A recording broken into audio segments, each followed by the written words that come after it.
పోదండి డబ్బు విలువంది ఇన్నసెంట్గా ఇక్కడ తెలిసిపోతుంది. డబ్బుని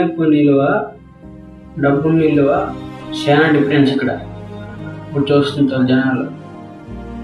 డబ్బుని కూడా విలువ అంది చాలా చీప్తనము, చాలా మంచితనం కాకుండా పూర్తిగా అంతే ఒక ఇన్నసెంట్గా పూర్తిగా వేస్ట్గా అనుకుని చూస్తుంటారు.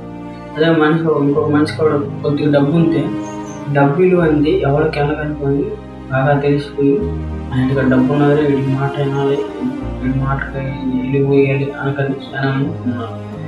అలాగంది డబ్బు ఉంటుంది రేపు పోతుంది. మాట అప్పుడు విలువలు ఉండేవి, ఇప్పుడు విలువలు తక్కువ. అప్పుడు ఒక మనిషికి ఏడుకోవడం వస్తే 100 మంది వచ్చారు. ఇప్పుడు కాదు, ఇక్కడ డబ్బు ఉన్నదిరా ఇక్కడికి వెళ్ళాలి, నిలబడాలి. ఇక్కడ డబ్బు లేదురా అక్కడికి ఎందుకు వెళ్తాం రా అలాగనుకుని ఉన్నాను ఇన్నసెంట్ మనిషిని. చాలా మనుషులు చాలా మాడిపోయినారు. అందరూ డబ్బు విలువ కాదురా, అప్పుడు పూర్వకాలం విలువ లేని మంచివిరా అనుకొని మనం తెలుసుకోవాలి. అప్పుడేంటి మన పూర్వకాలంలో ఒక్కడికి ఇబ్బంది పడితే ఒక 10 ఇల్లు వెళ్ళేవాళ్ళు. ఇప్పుడు అలా కాదు, వాడికి ఇబ్బంది పడితే పోయాడా ఇల్లే అనుకుని అనేస్తున్నాను. ఎందుకంటే డబ్బు ఒక చీప్గా నువ్వు చూడకూడదు ఎవరికైనా ఎప్పుడు కానీ మంచి అని ఇది మనం తెలుసుకోవాల్సింది.